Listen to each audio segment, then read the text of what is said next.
So people ask the question, what about their own negativity, their own negative feelings, thoughts, emotions, and beliefs, and how their inner experiences of negativity may affect what it is that they share in the divine matrix. And what the ancient traditions say about this experience is nothing new. It's the same experience in humanness now that we had 2,500 years ago. And what the ancient traditions in the text say is that our experience is only an experience, not positive, not negative, until we judge our personal experience, until we give it an importance based on our perceptions and our beliefs. And until we do that, it is simply an experience. So the question is, why are we judging ourselves, and how do we judge ourselves? And the healing comes from allowing us to feel whatever it is that the world gives to us to feel, and to acknowledge that feeling and say, yes, this is a feeling. Sometimes it's a good feeling, sometimes it's a bad feeling, but to allow the feeling to unfold without judging what the feeling means or being afraid of how it may affect something else in the world. The feelings that we call negative are simply indicators, indications that something has crossed our path that now is inviting us to examine this experience. Why do I feel this way? What is it saying to me? And they become a problem only when we ignore them, when they go unresolved, unreconciled feeling is the term that we use. When the feelings are unresolved and we bury or mask our hurt or our frustration or our anger or our jealousy or our rage, and we do that month after month, year after year, and that feeling is buried inside of us looking for an expression, that's where we begin to have the problems. But the feeling itself, when we have a feeling, I have negative feelings, and I don't judge them. I say, I'm having a feeling about this person or about this situation. And then I have to check with myself and say, why am I having this feeling? What does it mean to me? What is it telling me about my personal beliefs and my personal experience?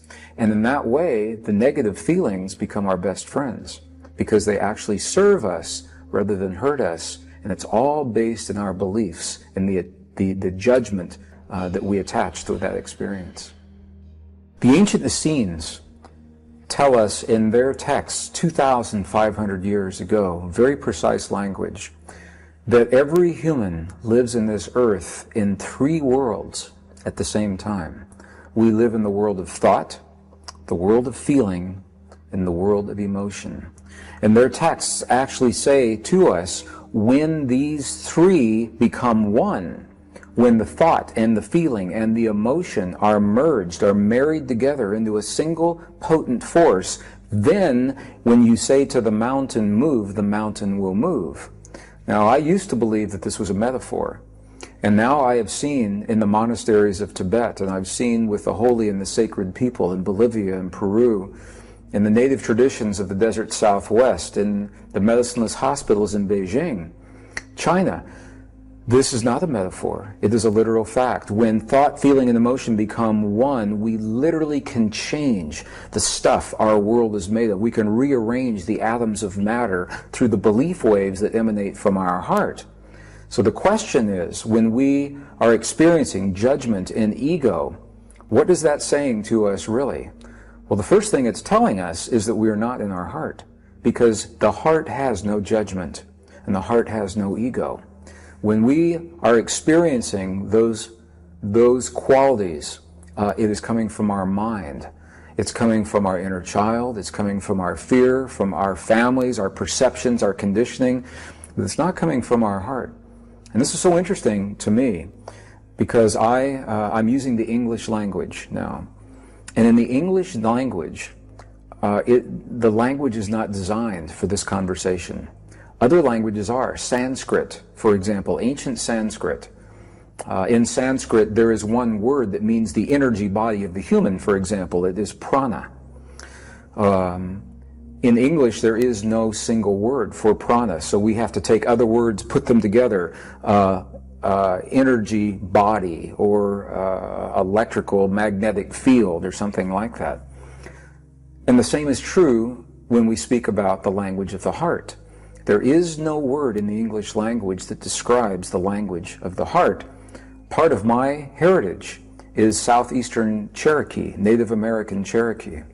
And in that tradition, there is a word that means the single eye of the heart that doesn't see right and wrong and good and bad. It simply sees what has happened with no judgment. And that word is Shante Ishta, the single eye of the heart.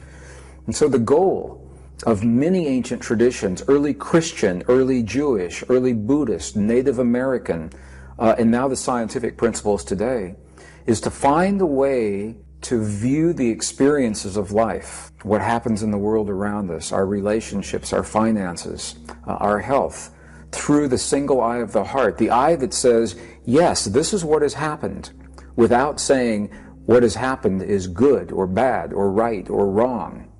And when we find ourselves having those experiences, we are in our mind.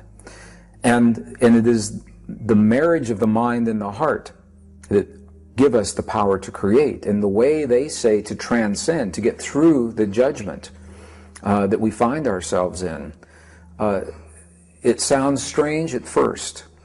But what they invite us to do is this. When something hurts us in life, when something crosses our path that causes us pain, our first reaction is to move away from it, to say, I don't want that. And that is when the judgment comes in. But if we can embrace the experiences when someone or an experience hurts us in life, not that we like the experience or we want to have it again, but the ancients say that we should bless the experience. And this sounds very strange, to bless the things that hurt you. But here's what happens. When we begin to bless the things that cause us the pain, the blessing is simply the acknowledgement. When you say, I bless the person who has just been dishonest with me. I bless the person who has violated my trust, betrayed my confidence. And you say that again and again, and you say it out loud. What begins to happen is the verbal expression brings the physical energy up from the heart into the body. And soon your body becomes warm and you have tears in your eyes and you say, I bless this person, I bless this person. And it is the blessing that relieves the charge of the judgment for just a moment. And that's all we need. Because for just a moment, when the charge is relieved, we can replace the hurt with something else. And the ancients say that something else is what we call beauty. Beauty is a powerful force in our world, and it already exists everywhere. The ancient Essenes and the Native Americans alike, they say that beauty is already everywhere in everything. Our job is to find that beauty, to seek it out. Now, Mother Teresa was a master at this. She would walk down the streets of Calcutta, India, and she would see dead bodies on the street and decay in the gutters. And in the dung in the gutter of the streets in Calcutta, she would find a flower growing, and in that flower she would find beauty in the streets. And that experience allowed her the strength to find even more beauty in life. So rather than judging the experiences, when they come to us, if we can look at each experience as a blessing, and when we find ourselves hurt, say, again, yes, I feel hurt, so acknowledge it first. Secondly, what is this hurt saying to me? What voice am I hearing? What does it tell me about my life? And bless the hurt now that is giving us information about ourselves. As we begin that experience, it is much easier then for our thoughts, feelings, and emotions to become one so that we can move that mountain when it comes across our paths. When one person or a group of people come together and they share a common experience in their heart, for a period of time, such as the International Peace Project in the Middle East, where people came together to feel the feelings of peace during the Lebanese-Israeli War in the early 1980s. During the time they created those feelings, statistically, terrorist activities dropped to zero, crimes against people declined, emergency hospital room visits declined, traffic accidents declined. And so the scientists ask, if this prayer is so powerful, then why didn't it last? And this is the crux, the secret of the ancient traditions that has been missed by so many people today. because this experience in our heart was viewed by the scientist as something you do for a moment in time. So you go about your daily life, and at a certain time, you stop your daily life and you do this heart experience, this prayer. And when the prayer is over, you stop the prayer and go back to your life. And the crux of our most cherished, sacred, and ancient traditions is very clear that this experience of the heart is not something that we do. It is something that we become. It is something that we live in our lives. Life becomes the prayer. Every moment of every day is the prayer. And because this modality of prayer, it's called the lost mode of prayer, feeling-based prayer, because the prayer is based in a feeling, and we can have a feeling all the time. We can have a feeling in our cars, driving on the highway. We can have a feeling in the office, in the school, with our families, alone in the park. We can always have a feeling, and that means we can always be in prayer. But it's not something that we do in a moment. It's a way of living. It's a way of life. It's something that we become. And when we do that, the prayer never ends. And that is the secret to maintaining the powerful effects that are documented by science and that the ancient texts and the Essenes tell us are possible in our lives. The whole idea, and the abbot in Tibet was so very clear when he said this, the new abbot. And I asked him the question through the translator. I said, what is the force that holds the universe together? We had already had the conversation that there is something out there. So I was asking for specifics from his Buddhist, Tibetan Buddhist perspective. I said, what is it that holds the universe together? What connects everything in the universe? And he had a conversation with the translator, and then he answered me with one word. He said, compassion. And I said, well, wait a minute. I thought that compassion is a feeling, an experience that we have in our bodies and our hearts. I'm asking you, what is the force that holds everything together? And he answered me again. He said, compassion. And I said, well, is it an experience or is it a force? And he said, yes, it is both. And to me, that is so powerful because it reminds us that we are born into this world with a power in our hearts that we already have, that we don't have to learn. It's already there. And it's a power that aligns us with the framework, with the matrix of the universe itself, as Max Planck called this field of energy, the matrix, in 1944. He coined the term, the matrix, to describe this network of energy that holds particles of the universe together. And from the Buddhist perspective, the Tibetan Buddhist perspective, they recognize that the experience of compassion, it's not just feeling sorry for someone or saying, oh, poor person, you know, they're having a bad day. In Western traditions, sometimes people think of compassion as that way. And that may be a part of it. But from the Buddhist perspective, it's much deeper than that. It is living life awake and conscious and present in our hearts in the moment, knowing that we are part of all that is, and that what we do every moment of life is affecting not only us, it's affecting the other side of the universe, and consciously living our lives respecting and honoring that relationship. And it's such a beautiful way to live. Now that scientists have been able to show us through the imagery of the Chandra X-ray Space Observatory, the mission of this observatory was to detect invisible fields of energy in the universe.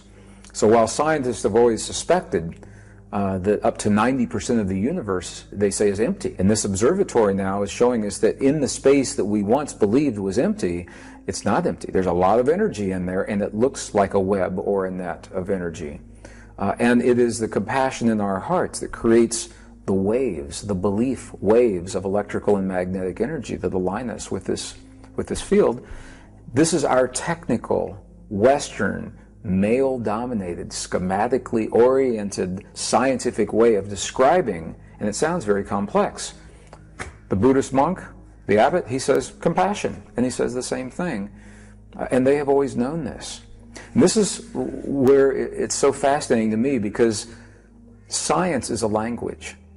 And it is only one language that describes our world and our relationship to the world. There are other languages. And science is a relatively new language. It's only about 400 years old. Other languages are 7,000 years old in the case of the Vedas. So science is good, however, it's incomplete. And we know that science does not have all of the complete answers. So when we go into the other traditions to see how they describe our relationship to the universe, in some ways they're much more complete. So Western science now, modern science, is only arriving in the last years of the 20th century and early 21st century. They have just arrived at the understanding that the field is out there, and they're saying, what do we do with this field? On the one hand, and on the other hand, this is the place where the ancient traditions have always begun. Science has spent 400 years debating and trying to prove whether or not everything is connected, while these ancient traditions began with the understanding that of course everything is connected.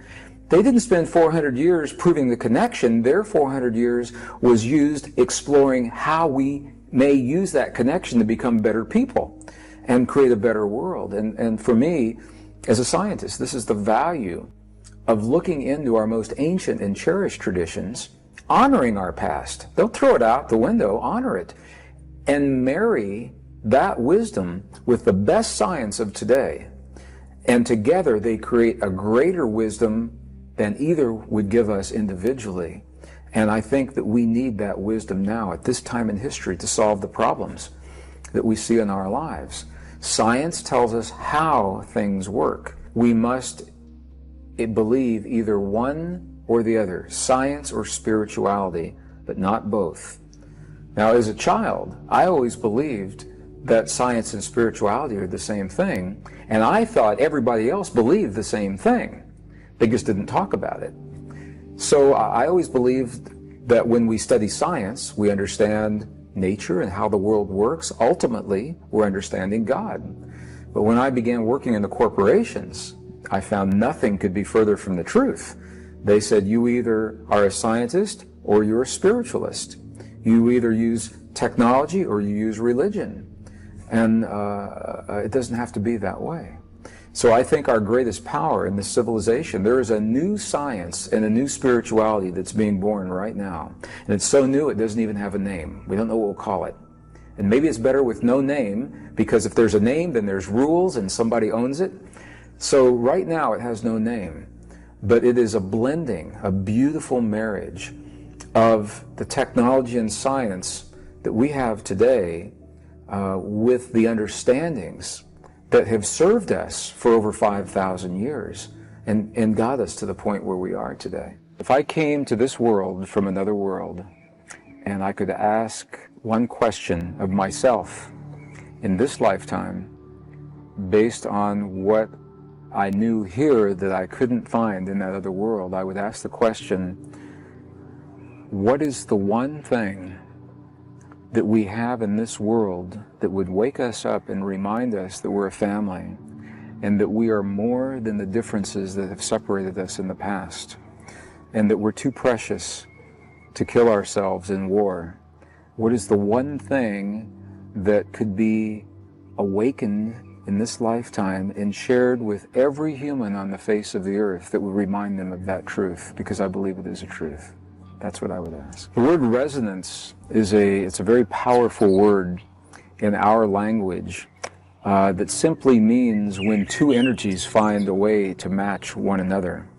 So for example, I'm a guitarist, so I'll use a guitar as an example. If I have two guitars in the same room, and I have one guitar leaning against one wall and another guitar against another wall, and I take one string and pluck the string here, this string on the other guitar will begin to vibrate as if it were the one that were touched. And the reason is because they are in resonance. They are tuned the same. The other strings will not vibrate because they're not tuned the same.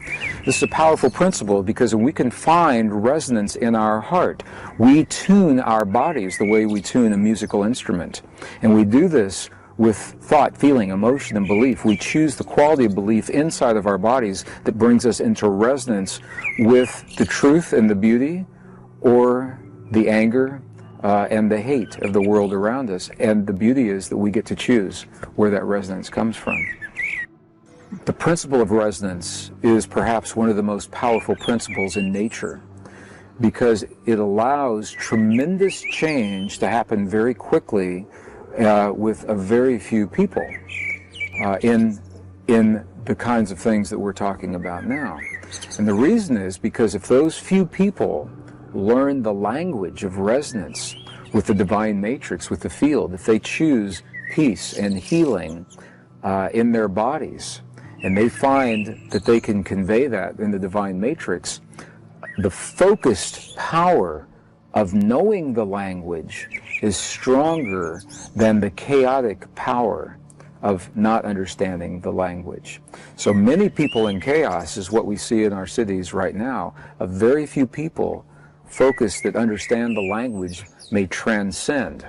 I'm not going to say that they overpower or that they win. I'll say that they transcend. They're no longer locked into the negativity from those other people. And it's because of the principle of resonance.